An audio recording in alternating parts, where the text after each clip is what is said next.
Next case में हम बात करते हैं जब वस्तु को थोड़ा कुछ और पास लाते हैं। अब कहाँ पर लाएं? सी पर ले आते हैं वस्तु को, वक्रता केंद्र पर।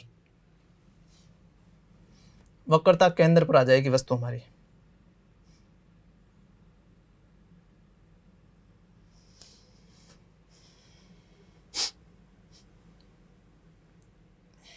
जब वस्तु वक्रता केंद्र पर है तब उसका प्रतिबिंब कैसे बनेगा, ये अब हम समझने जा रहे हैं।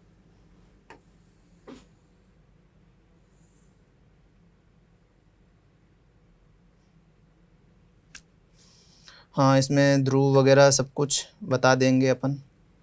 वक्रता केंद्र मतलब कहीं यहाँ पर वक्रता केंद्र हो जाएगा इसका, वक्रता केंद्र सी।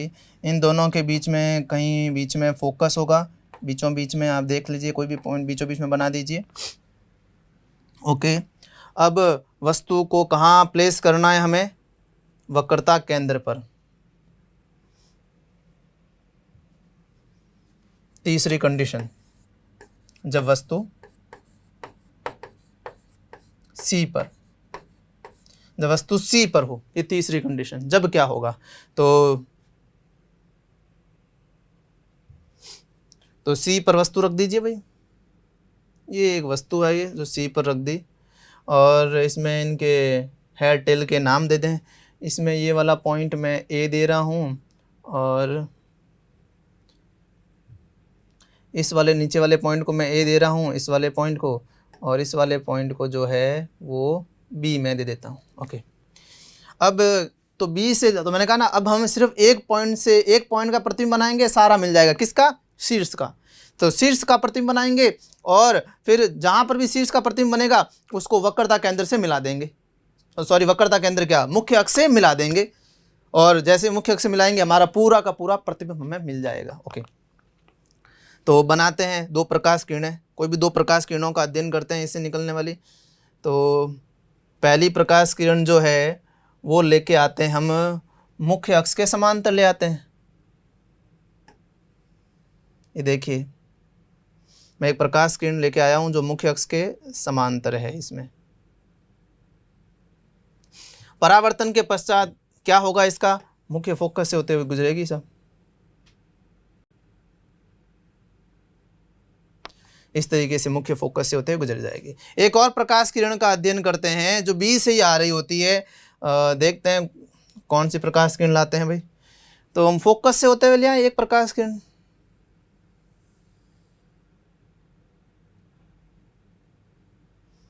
फोकस से होते हुए हम ले आए एक प्रकाश किरण। देखिए, अब ये परावर्तन के पश्चात इसका क्या होगा? तो ये परावर्तन के पश्चात मुख्य अक्ष के समांतर हो जाएगी। तो परावर्तन के पश्चात इसको मुख्य अक्ष के समांतर कर देंगे अपन।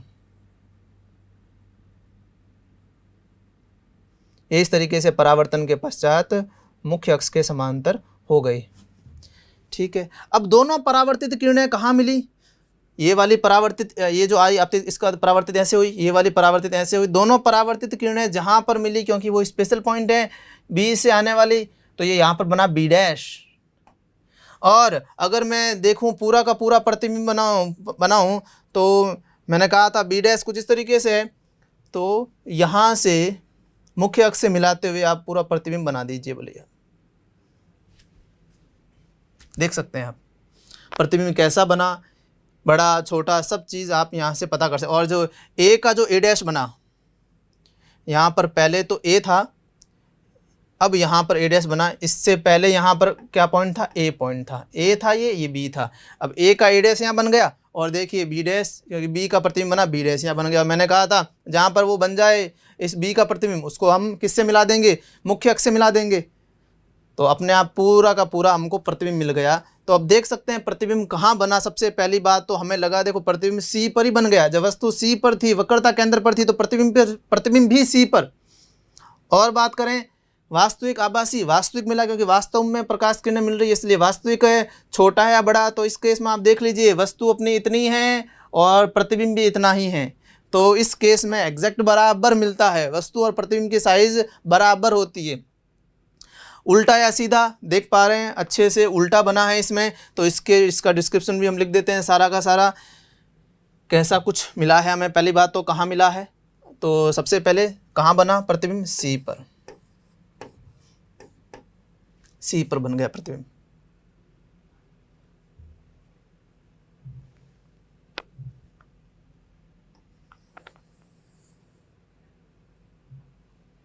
प्रतिबिंब बना सी पर। ओके, और दूसरी बात है वास्तविक। यस, वास्तविक बना है।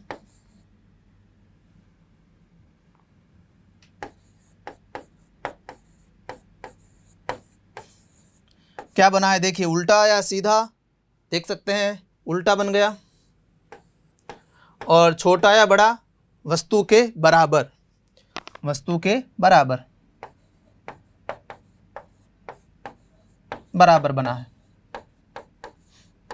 और आप जितना अच्छे या यूज़ में लेंगे, स्केल और कंपास अगर यूज़ में लेकर, प्रकार वगैरह यूज़ में लेकर बनाते हैं, क्योंकि उसमें अभी हम तो फ्री हैंड बना रहे हैं, उसमें अपन सी की जो डिस्टेंस है पोल से वो एग्जैक्ट मानते हैं, फिर फोकस को भी हम आधा आधा लेकर एकदम एग्जैक्ट बनाते हैं, तो उस केस में तो हमने और भी बढ़िया मिलता है ना।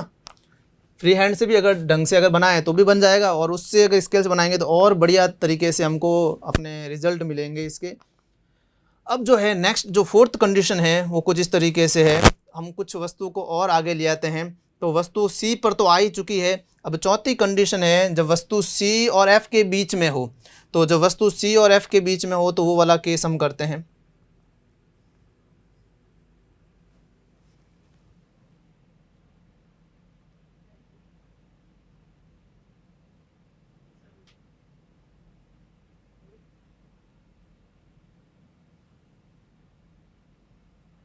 लिख देते हैं कौन सी कंडीशन है, ये फोर्थ कंडीशन हो जाएगी हमारी।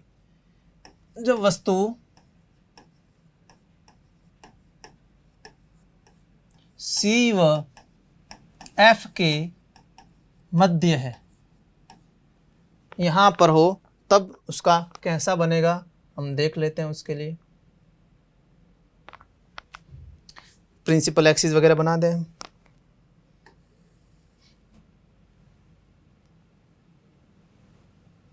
ये मुख्य अक्ष बना दी, ये ध्रुव, ये कहीं ना कहीं यहाँ पर वक्रता केंद्र मान लेता हूँ मैं, और इन दोनों के बीच में कहीं पर बीचों बीच में फोकस होगा, तो ये हमने फोकस बना दिया। अब वस्तु कहाँ पर है, वहाँ पर रख दीजिए। हमने वस्तु मानी थी सी पर हो, सी व एफ के बीच में हो, तो जब वस्तु सी और एफ के बीच में है तो हमने मान ली वस्तु हमारे सी और एफ के बीच में, एकदम बढ़िया से सी और एफ के बीच में बना दी, कहीं पर भी इनके बीच में। अब इसका प्रतिबिंब कहाँ बनेगा, जो अपन को ऐसा दिख रहा है ये वाला पॉइंट ए है, बी है, तो इनका प्रतिबिंब कहाँ बनेगा। तो बी से निकलने वाली दो प्रकाश किरणों का अध्ययन करते हैं। तो देखते हैं बी से निकलने वाली पहली प्रकाश किरण जो हम नियम का पालन करते हुए लाते हैं, एक मुख्य अक्ष के समांतर जो परावर्तन के पश्चात मुख्य फोकस से होते हुए गुजरती है।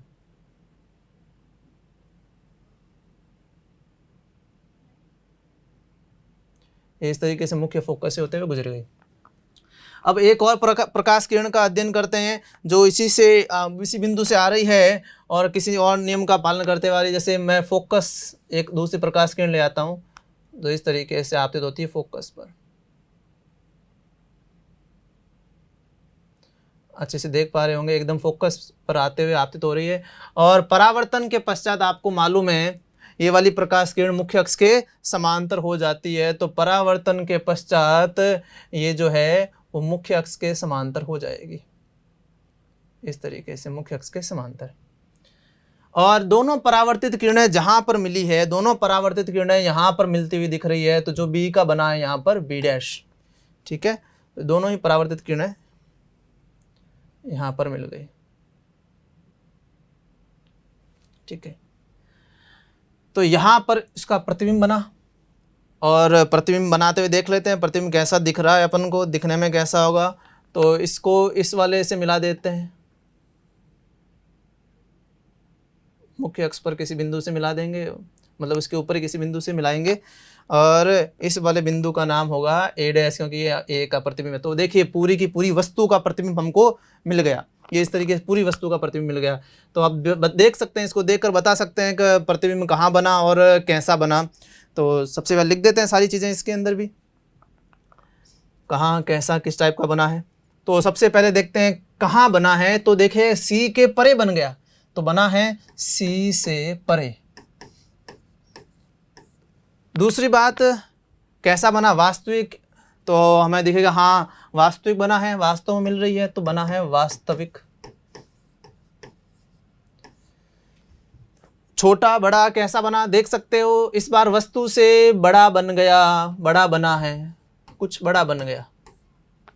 और उल्टा, यस उल्टा दिख रहा है हमें अच्छे से, तो ये इस तरीके से, इस केस में ये ऐसे प्रतिबिंब बन गया।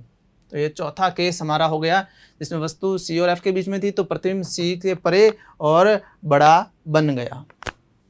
हाँ, फिफ्थ कंडीशन के बारे में देखते हैं। अब नेक्स्ट कंडीशन में ऑब्जेक्ट को और पास ले आते हैं। जब ऑब्जेक्ट को और पास आ जाएगा तो ऑब्जेक्ट की पोजीशन हो जाएगी एफ। तो जब वस्तु फोकस पर हो, एफ पर हो, देखते हैं जब वस्तु एफ पर होती है तब उसका प्रतिबिंब कैसा बनता है। इसके लिए एक अवतल दर्पण लेते हैं हम और प्रिंसिपल एक्सिस बनाते हैं इसके लिए।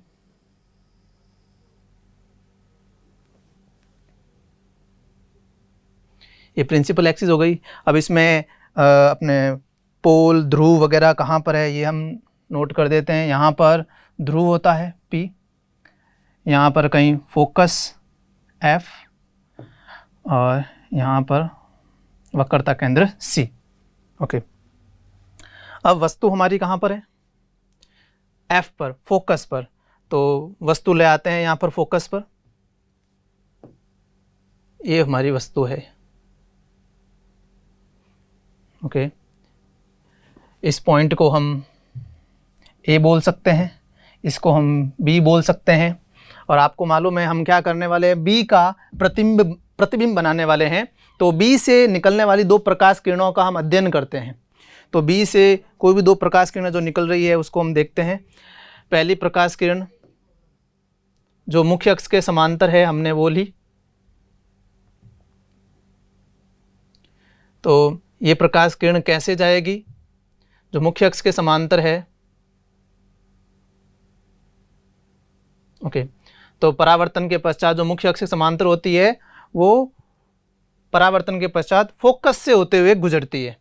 तो इसका परावर्तन कुछ इस तरह से होगा, आप देख सकते हैं, हो गया इसका परावर्तन। ठीक है, अब एक और प्रकाश किरण हमें माननी है B से निकलने वाली हो। तो B से निकलने वाली एक और प्रकाश किरण लेनी है, तो हम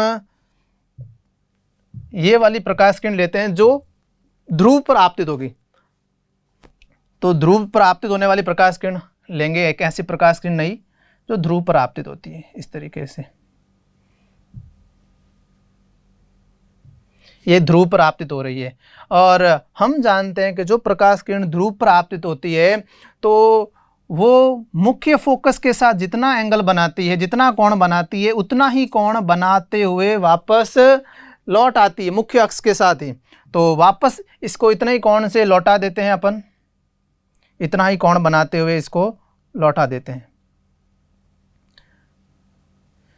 देख पा रहे होंगे इस तरीके से, ये इसका परावर्तन हो गया।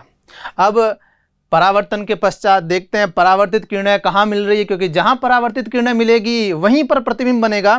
तो हम देख रहे हैं कि परावर्तित किरणें आपस में समांतर हो जा रही है। और हमने इससे पहले पढ़ा था इसके अंदर कि समांतर प्रकाश किरणें कहाँ से आती है, अनंत से। तो इसका मतलब ये माना जा सकता है कि ये प्रकाश किरणें कहाँ पर मिलेगी, बहुत दूर, बहुत दूर मतलब अनंत पर मिलेगी। तो इस केस में जो प्रतिबिंब बनेगा वो कहाँ पर बनेगा, अनंत पर बनेगा। प्रतिबिंब बनेगा अनंत पर, क्योंकि इस कंडीशन में ये अनंत पर जाकर फिर मिलेगी। तो प्रतिबिंब अनंत पर बनेगा। अब बात करते हैं कैसा बनेगा, बड़ा छोटा। तो अपन देखते हैं कि देखिए अनंत मतलब बहुत दूर। तो मैं आपको बताऊं, आप ये समझ लीजिए कि आप इस पर बैठ गए हो और बहुत दूर चले जा रहे हो, मतलब 50 मीटर दूर गए हो। तो 50 मीटर जब दूर जाएंगे तो आप इस तरीके से नीचे की तरफ चलते रहेंगे। तो आप देखें अगर जब आप बहुत दूर गए, 50 मीटर गए, तो आप कितने नीचे चले गए। और जब 50 मीटर की जगह आ गई, अब आपकी जो ऊंचाई होगी वो आपको इससे मापनी है। तो आप देख सकते हैं कि प्रतिबिंब कितना बड़ा बनेगा, है ना, क्योंकि आकार जो होता है वो मुख्य अक्ष से माना जाता है। तो जहाँ पर मिलेगी, जितने दूर से मिलेगी उतने ही नीचे रहेगा, और जितने दूर मिलेगी उतना ही प्रतिबिंब बड़ा बनेगा। तो इस केस में प्रतिबिंब न केवल बड़ा बना बल्कि बहुत ज़्यादा बड़ा बन गया, मतलब बहुत ही ज़्यादा आवर्धित हो गया। तो और उल्टा सीधा, इसके बारे में भी आप देख सकते हैं कि उल्टा बनेगा या सीधा बनेगा। तो आपको मालूम है कि ये देखिए बी का प्रतिबिंब है, कहाँ बन रहा है, नीचे बन रहा है, कहीं ना कहीं नीचे ही बनेगा ना मुख्य अक्ष से, तो नीचे बन रहा है, तो इसलिए ये इस केस में उल्टा बनेगा। अब देखिए, और क्योंकि ये अनंत पर मिलेगा तो वास्तव में प्रकाश किरण मिलेगी अनंत पर, बहुत दूर वास्तव में मिलेगी। तो इसके लिए डिस्क्रिप्शन लिख देते हैं क्या कुछ बनने वाला है इसके लिए। तो बना है कहाँ पर प्रतिबिंब, इस केस में अनंत पर प्रतिबिंब बनेगा, अनंत पर। कैसा बनेगा, वास्तविक, यस वास्तविक बनेगा इसमें भी। और बड़ा तो बहुत बड़ा, बहुत बड़ा। उल्टा, हाँ ये उल्टा बनेगा, इसमें भी ये उल्टा बन जाएगा। देखिए वास्तविक था तो उल्टा बनना ही था, और वैसे बन भी गया। अब एक लास्ट कंडीशन है। अब अपन वस्तु को थोड़ा और आगे लाते हैं, और आगे लाएंगे मतलब F और P के बीच में जब वस्तु होगी तब उसका प्रतिबिंब कहाँ पर बनेगा, वो हम पढ़ने वाले हैं। तो उसके लिए एक और दर्पण ले आते हैं, अवतल दर्पण। एक और अवतल दर्पण ले लिया हमने इस तरीके से, और इसके लिए देखें अपन बनाए, सारी कंडीशन बनाते हैं इसके लिए भी।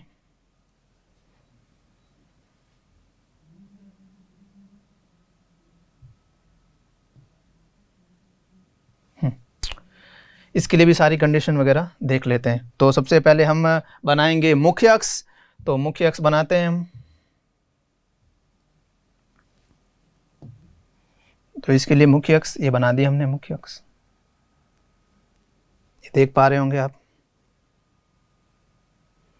ठीक है।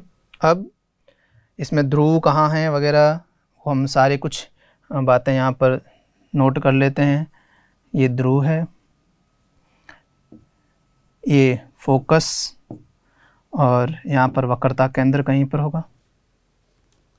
अब वस्तु की स्थिति कहाँ पर है, वस्तु अपने P और F के बीच में है।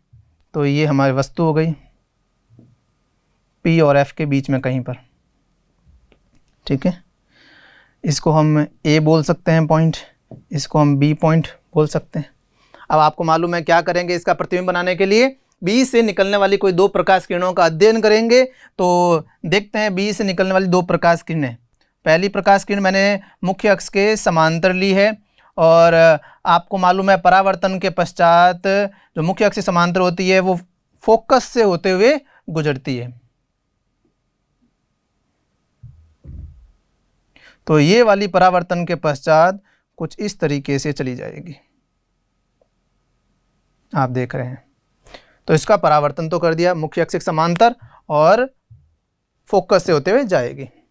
अब एक और प्रकाश किरण का अध्ययन करते हैं जो B से होते हुए निकलेगी, और अब की बार वो ध्रुव पर आपतित कर देते हैं, ध्रुव पर आएगी।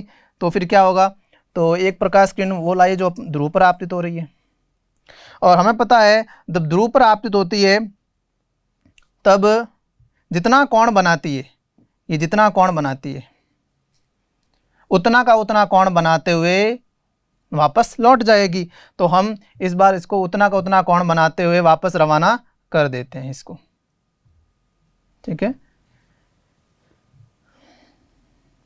ये प्रकाश किरण को हम इस तरीके से वापस रवाना कर देंगे, ठीक है। अब दोनों परावर्तित प्रकाश किरणों पर अगर हम ध्यान दें, क्योंकि ये जहाँ पर मिलेगी वहीं पर प्रतिबिंब बनेगा, तो इस कंडीशन में आप थोड़ा सा देखें परावर्तित किरणों को कि ये परावर्तित किरणें समांतर नहीं है, इस तरीके से है कि वो एक दूसरे से दूर हट रही है।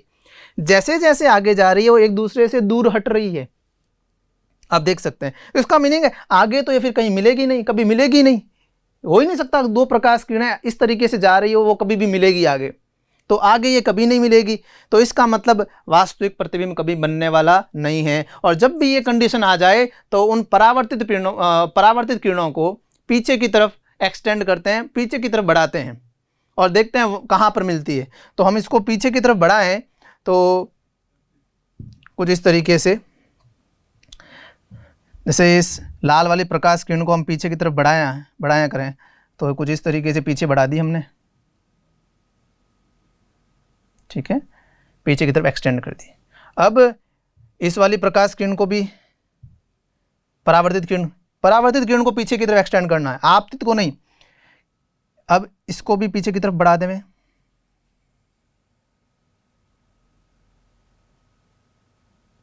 ठीक है।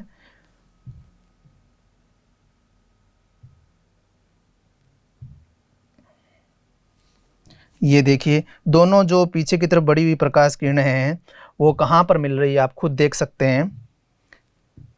ये देखिए दोनों यहाँ पर मिल रही है। दोनों परावर्तित किरणों को हमने पीछे बढ़ाया तो वो कुछ यहाँ पर इस जगह पर मिलती हुई आपको दिखाई दे रही है। तो इसका मीनिंग प्रतिबिंब वहाँ बनेगा बी का, तो ये बी डैश यहाँ पर है, ये रहा बी का बी डैश। और आपको मालूम अगर बी डैश वहाँ है तो ए डैश यहाँ पर, तो हम पूरे प्रतिबिंब को बना देते हैं। अब पूरा प्रतिबिंब बना देंगे।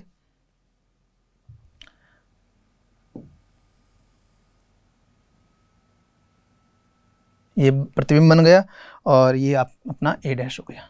और अब देख सकते हैं अच्छे से प्रतिबिंब कैसा बना है, ठीक है। और अब इसके बारे में भी लिख देते हैं। ये 6th कंडीशन है, एफ व पी के बीच, ये आपने 6th कंडीशन हो गई। जब एफ व पी के बीच हो तो क्या होगा, तो अब देख सकते हैं इसमें किस तरह से बना है और अपन लिख भी सकते हैं। इनके डिस्क्रिप्शन लिख दें कैसा बना। सबसे पहले देखें कहाँ बना, तो हम देख रहे हैं ये बना है दर्पण के पीछे, तो हम लिखेंगे कहाँ बना, दर्पण के पीछे, ओके। और देखिए वास्तविक या आभासी, तो प्रकाश किरणें वास्तव में नहीं मिली है इस केस में, तो ये इस समय आभासी प्रतिबिंब बना अपना, आभासी। और अगर बात देखें कैसा बड़ा छोटा, तो आप देख सकते हैं बड़ा बना है, आवर्धित भी कह सकते हैं इसको, बड़ा। और देखें उल्टा या सीधा, तो देखिए सीधा बना है, इस कंडीशन में सीधा बना है। और देखिए आपको मैंने बताया जब जब आभासी बनेगा तब सीधा प्रतिबिंब बनेगा। देखिए अपने आप सीधा आ गया। तो देखिए हमने अवतल दर्पण से संबंधित सारी स्थितियां, वस्तु की सारी स्थितियों के लिए प्रतिबिंब निर्माण कर लिया। अब इसको थोड़ा स्टडी कर लेते हैं अपन। स्टडी करने के हिसाब से देखें तो हम देखते हैं कि जब हमारा जो क्या कह सकते हैं बिंब है, जिसे वस्तु कह सकते हैं, बिंब जब अनंत पर फोकस बन गया, आप थोड़ा ढंग से देखिए प्रतिबिंब और बिंब की कंडीशन को देखते रहिए। बिंब अनंत पर तो प्रतिबिंब फोकस पर, ठीक है, और छोटा, बहुत छोटा। बिंब नजदीक आया, ठीक है, तो प्रतिबिंब उधर की तरफ सरका। बिंब अनंत से इधर आया था और प्रतिबिंब फोकस से उधर की तरफ चला, और देखिए बड़ा भी हुआ। क्योंकि देखो वस्तु जो है वो एक ही है, उसी को आगे लाया जा रहा है, तो वस्तु की साइज वही है। आप सब में मान सकते हैं वस्तु की साइज सेम है, ठीक है, और उसको ला रहे हैं। तो आप देखिए प्रतिबिंब कैसे कैसे चेंज हो रहा है। वस्तु उस समय भी उतनी ही थी, इस समय भी इतनी ही थी, एक बिंदुवत बना, फोकस पर नजदीक आई, दूर इधर हुई, प्रतिबिंब इधर हुआ, बड़ा बना, और पास लाए सी तक, प्रतिबिंब मतलब बिंब इधर और लाए, बिंब भी इधर आ गया और बड़ा बना, मतलब और बड़ा हुआ और इतना बड़ा हो गया कि वस्तु के बराबर हो गया। और देखिए इसमें वस्तु या बिंब और आगे आया और तब प्रतिबिंब उस तरफ चला गया, और साथ में बड़ा होने वाली जो कंडीशन है वो भी चल रही है साथ साथ में। मतलब बिंब इधर आ रहा है, प्रतिबिंब उधर जा रहा है और साथ में बड़ा हो रहा है। हम ये चीज़ देख रहे हैं, है ना। यहाँ पर एक दूसरे क्रॉस करते हैं सी पर, और फिर वापस अगले वैसे के वैसे चले जाते हैं जैसे वो आ रहे थे। ये इधर वो उधर, और बड़ा भी हो रहा है। फिर ये और उधर फोकस पर, तो वो अनंत पर, प्रतिबिंब चला गया अनंत पर, बहुत दूर। अब अनंत से ज़्यादा और कितना दूर जाएगा, तो वस्तु को अगर आपने और आगे ले आया तो अनंत से ज़्यादा दूर जा ही नहीं सकता, तो इस बार आभासी बन गया, आप कह सकते हैं, समझ सकते हैं, है ना। तो इस समय आभासी बन गया। तो और अगर स्टडी करें तो आप एक चीज़ देख पा रहे होंगे, इनके अगर वेग से रिलेटेड इनकी जो चाल है, बिंब और प्रतिबिंब की चाल के अंदर भी एक संबंध है। मतलब देखिए, अगर आप यहाँ पर देखें तो अनंत पर था तो बना कहाँ पर, फोकस पर। अब आप देखेंगे कि जो प्रतिबिंब जो है अनंत से सी तक आया, अनंत से घुमा यहाँ तक आया, फिर सी तक आया। और आप अब देखें कि जब इन तीनों कंडीशन में प्रतिबिंब कहाँ से कहाँ गया, तो प्रतिबिंब यहाँ पर था, थोड़ा आगे आया, सी तक आया। देख रहे हैं बिंब तो अनंत से बेचारा सी तक पहुंचा, जबकि इसी दौरान ये प्रतिबिंब भी चल रहा था, बट ये सिर्फ और सिर्फ कहाँ से कहाँ तक चला, एफ से लेकर सी तक। तो ये प्रतिबिंब इस समय आलसी है, ठीक है कि नहीं है। जितने देर में वो बेचारा अनंत से सी तक, ये प्रतिबिंब एफ से सी तक। तो इस कंडीशन में किसकी चाल ज़्यादा है, वस्तु की चाल ज़्यादा है, और कह सकते हैं प्रतिबिंब की चाल वस्तु से कई गुना कम है। नेक्स्ट देखें, नेक्स्ट देखेंगे तो अब वस्तु कहाँ से कहाँ आ रही है, सी से एफ तक। अब आप ढंग से देखें, वस्तु आ रही है सी से एफ तक, यहाँ सी था, थोड़ा आगे एफ तक। वस्तु ने सी से एफ तक की ट्रेवलिंग की, यात्रा की। अब प्रतिबिंब ने कहाँ से कहाँ तक की यात्रा की, सी से अनंत तक। तो जिस दौरान वस्तु सी से एफ तक आया, उसी दौरान में प्रतिबिंब चला गया सी से लेकर अनंत तक। देख पा रहे होंगे इस समय कौन आलसी हो गया, अपनी वस्तु। वस्तु धीरे चल रही है, प्रतिबिंब तेज चल रहा है। तो इस समय प्रतिबिंब की स्पीड जो है, चाल जो है, वो बहुत ज़्यादा है बिंब से। एक और बात आपको बतानी है स्पीड से रिलेटेड, वो ये कि जैसे कि देखिए, वस्तु की स्पीड को तो एक समान किया जा सकता है। जैसे वस्तु क्या है, हम है वस्तु, कोई गाड़ी हो सकती है, तो उनकी स्पीड को तो एक समान किया जा सकता है। मैं 100 की स्पीड से चला सकता हूँ वस्तु को। वस्तु अनंत से यहाँ तक आई, मैं एक कांस्टेंट स्पीड 100 से, एक नियत स्पीड 100 से ला सकता हूँ। फिर आपको लगेगा चलो प्रतिबिंब की स्पीड भी फिर नियत होगी, क्योंकि ये नियत स्पीड से हाँ कम होगी। आप कहेंगे सर इसे 100 की है तो प्रतिबिंब की स्पीड शायद 10 होगी, प्रतिबिंब की स्पीड इस दौरान कम होती है, 10 होगी, पर कांस्टेंट होगी। ये गलत बात है। अगर बिंब की स्पीड को समान रखा जा सकता है तो इसका मीनिंग ये नहीं है कि प्रतिबिंब की स्पीड भी उस ड्यूरेशन में एक समान रहेगी। बराबर तो नहीं, बराबर तो हो ही नहीं सकती, क्योंकि एक की ज़्यादा दूसरे की कम, ये तो पक्का पता चल गया। बट ये कम होगी पर एक समान भी नहीं होगी। जैसे मान लो उसकी 100 है तो इसकी कम होगी 10, बट 10 एक समान नहीं रहेगी, क्योंकि जैसे जैसे प्रतिबिंब की स्थिति बदलती है ना, ये बिंब की जैसे जैसे स्थिति बदलती है, उसी हिसाब से प्रतिबिंब की स्थिति चेंज होती रहती है। स्थिति के हिसाब से इसकी चाल होती है। तो इसकी चाल फिक्स नहीं रहती, किसकी, प्रतिबिंब की चाल। ठीक है, तो प्रतिबिंब की चाल को फिक्स नहीं रखा जा सकता। हाँ, बिंब की चाल फिक्स रखी जा सकती है, प्रतिबिंब की नहीं। सब्सक्राइब करें हमारा Apex Classes Edutech YouTube channel. साथ ही बेल आइकन को क्लिक करना बिल्कुल ना भूलें, ताकि आगे आने वाले सभी यूट्यूब वीडियोस की अपडेटेड नोटिफिकेशंस सबसे पहले आपको मिले। Apex Classes Edutech, subscribe now.